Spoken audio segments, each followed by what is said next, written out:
Hello friends, मेरा नाम देवव्रत गोस्वामी है और मैं आपके और हमारे अपने चैनल डिटेक्टिव देव में आपका स्वागत करता हूं। पहली वीडियो में मैंने आपको बताया कि जो डिटेक्टिव होते हैं वो जेन्युइन होते हैं, रियल होते हैं, कैसे पहचाने। अब मैं आपको आज बताऊंगा कि डिटेक्टिव काम कैसे करते हैं। आप किसी डिटेक्टिव को सर्च गूगल माई सर्च के थ्रू, माई बिजनेस के थ्रू, गूगल जस्ट डायल के थ्रू, आपका सुलेखा के थ्रू, इन सब के थ्रू आप सर्च कर सकते हैं डिटेक्टिव को, या किसी के रेफरेंस के थ्रू जेन्युइन है या नहीं। आप जब डिटेक्टिव के पास जाएं तो वहां पर ये पहला पॉइंट है, डिटेक्टिव के पास जाएं तो आप वहां पर ये उन्हें अपनी इन्वेस्टिगेशन लेके जाएंगे कि वो प्री है या पोस्ट मैट्रिमोनियल, शादी से पहले है या शादी के बाद इन्वेस्टिगेशन करवा रहे हैं।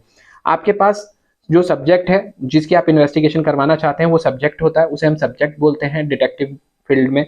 और उसकी जो आप इन्वेस्टिगेशन करा रहे हैं उसके आपके फोटो, आईडी, एड्रेस, जो भी चीज़ आपके पास है, मैं ये नहीं कहता हूँ कंपलसरी या मैंडेटरी है, जो भी चीज़ आपके पास है उसका जो फेसबुक है प्रोफाइल है वो, इंस्टाग्राम आईडी या कोई अदर सोर्स, जो भी आपके पास लिंक है या कोई भी लीड है, वो लेके आपको डिटेक्टिव के पास जाना है। दूसरा पॉइंट, जब आप उसके पास केस डिस्कस करेंगे कि वो शादी से पहले इन्वेस्टिगेशन हो रही है, शादी के बाद, उसमें आपको जो इन्वेस्टिगेशन करवानी है कि आपको डाउट क्या है। अगर शादी के बाद है तो आपका हस्बैंड का किसी और औरत के साथ अफेयर, वाइफ का किसी और आदमी के साथ अफेयर है या किसी इनके साथ इन्वॉल्वमेंट है, तो वो सस्पेक्ट होता है। वो सस्पेक्ट डिटेल भी अगर आपके पास है तो आप वो दे सकते हैं, जिससे इन्वेस्टिगेशन करने में बहुत आसानी हो जाती है।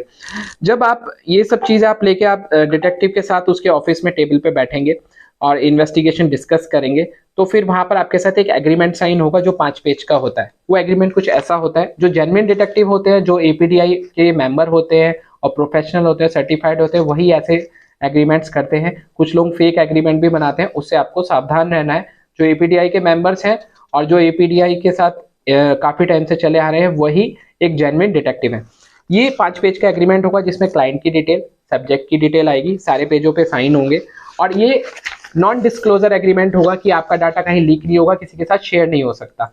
ये रेवेन्यू स्टैंप भी लगा रहता है इसमें प्रॉपर साइन होगा कंपनी और जो क्लाइंट होता है उसके बीच में।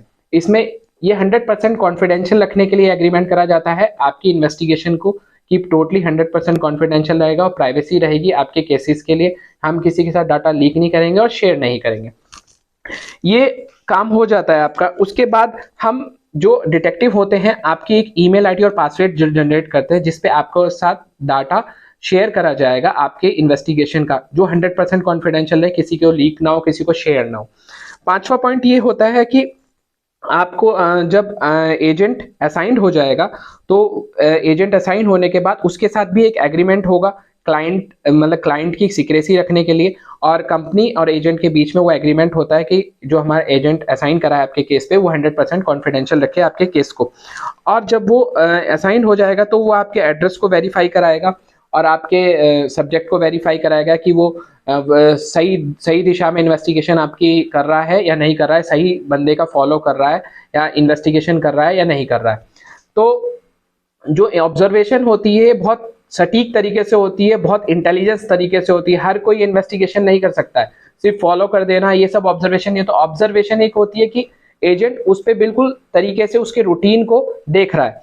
छठा पॉइंट आता है, फिर एजेंट जब 24 आवर्स बाद ही आपके एड्रेस को वेरीफाई करवाएगा, उसके बाद वो उसका रूटीन पूरा ऑब्जर्व करेगा कि वो कहाँ जाता है आपका सब्जेक्ट, वो किससे मिलता है और क्या करता है और उसका पूरा दिनचर्या क्या है। कोई सस्पिशियस चीज लगेगी तो वो उसे वो मार्क करेगा कि ये सस्पिशियस चीज है। फिर वो उसके रूटीन को पूरा ऑब्जर्व करेगा और फिर उसी तरीके से वो इन्वेस्टिगेशन करेगा। सपोज करिए, और ये 8वां पॉइंट है कि सपोज करिए वो किसी के साथ मिलता है कि वो कहीं किसी सस्पिशियस बंदे से या बंदी से मिल रही है या मिल रहा है, तो वो उसके चीज़ों को इन्वेस्टिगेट करके वो हमारे ऑफिस में इंफॉर्मेशन देगा और वहीं से आपके पास डायरेक्ट कॉल जाएगी कि आपका जो सब्जेक्ट है वो किसी सस्पिशियस के साथ मिल रहा है। उसके बाद हम आपको उस वक्त डाटा प्रोवाइड नहीं कराएंगे, जब हमें पूरी इन्वेस्टिगेशन खत्म हो जाएगी तब हम आपको डाटा प्रोवाइड करा देंगे। कई बार ऐसा होता है कि सब्जेक्ट की जब हम इन्वेस्टिगेशन कर रहे थे कई बार कुछ नहीं मिल पाता, उस इन्वेस्टिगेशन पे हम उसका पूरा जो डाटा होता है, मतलब जैसे फोटोज वीडियोज का GPS image photo video date time के साथ बनाते हैं। कई बार जो डिपेंड होता है इन्वेस्टिगेशन वो टोटली डिपेंड होती है सब्जेक्ट की मूवमेंट के ऊपर। इसके बाद हम पूरी इन्वेस्टिगेशन करने के बाद एक फाइनल रिपोर्ट बनाते हैं, उसे आप कोर्ट में लेके जा सकते हैं। इंडिया की हर एक छोटी कोर्ट से लेकर बड़ी कोर्ट तक हर एक कोर्ट में ये जो एविडेंस होते हैं वो एक्सेप्टेबल होते हैं। और सुप्रीम कोर्ट की एक नई गाइडलाइन भी है जिसमें साफ साफ कहा गया है कि एविडेंस कहाँ से है doesn't matter, evidence is evidence.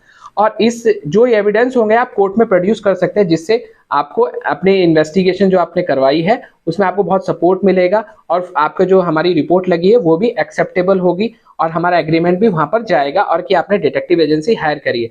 ना तो हम कोई इलीगल एक्टिविटी करेंगे ना उसे प्रॉपर फॉलो करेंगे, नहीं, हम सिर्फ ऑब्जर्वेशन करेंगे। ऑब्जर्वेशन होगी जिसमें हम पूरा उसका सब्जेक्ट का रूटीन जो ऑब्जर्व करेंगे।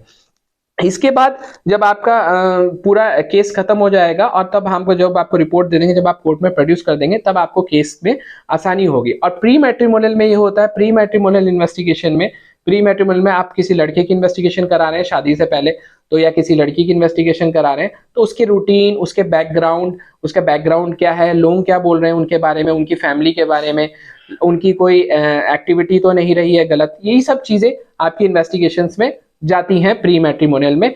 और प्री मैट्रिमोनियल बहुत ही सेंसिटिव इन्वेस्टिगेशन होती है, पोस्ट मैट्रिमोनियल से भी ज्यादा। प्री मैट्रिमोनियल में हम सारी चीजें आपको पूरा एक रिपोर्ट के थ्रू देते हैं विद एविडेंस, ठीक। तो मैं आपको इस जो ब्लॉग है, इस ब्लॉग में मैं आपको एक्चुअली ये बताना चाहता हूँ कि डिटेक्टिव काम कैसे करते हैं, डिटेक्टिव का प्रोसीजर क्या है, और आपके 100% कॉन्फिडेंशियल रहेगा आपका इन्वेस्टिगेशन जो आप करवा रहे हैं या नहीं। कहीं डाटा लीक तो नहीं हो सकता, कहीं कोई सीक्रेसी आपकी कहीं किसी के सामने ओपन तो नहीं हो सकती, तो ये मैं आपको बता चुका 100% कॉन्फिडेंशियल रहेगा। हम सब्जेक्ट का भी और क्लाइंट का भी दोनों का ही ख्याल रख के इन्वेस्टिगेशन कराते हैं। हम किसी की प्राइवेसी को किसी को हम एक्सपोज नहीं करते, किसी की प्राइवेसी हम जैसे आपकी किसी की प्राइवेसी, हर एक बंदे की प्राइवेसी होती है, हम किसी में उसमें कोई ज्यादा इन्वॉल्वमेंट नहीं करते, हम एक लेवल तक इन्वेस्टिगेशन करते हैं और उसी के बाद हम रिपोर्ट देते हैं। हम किसी की प्राइवेसी का हनन नहीं करते हैं, और ना ही किसी को हम फॉलो करके इन्वेस्टिगेट करते हैं। प्रॉपर ऑब्जर्वेशन होती है, ये ऑब्जर्वेशन ही टोटली डिपेंड होती है जो सब्जेक्ट होता है उसके मूवमेंट के ऊपर, उसी के ऊपर ये सारा डिपेंड होता है। अब आगे मैं आपको दिखाऊंगा आने वाले टाइम में कि हम जो ग्राउंड वर्क होता है या और आगे के प्रोसीजर क्या होते हैं डिटेक्टिव एजेंसी के, डिटेक्टिव में और क्या क्या होता है, केसेस कैसे कैसे आते हैं, ये मैं आगे आने वाले ब्लॉग में आपको बताता रहूंगा। तो बने रहिए हमारे इस ब्लॉग में। Thank you.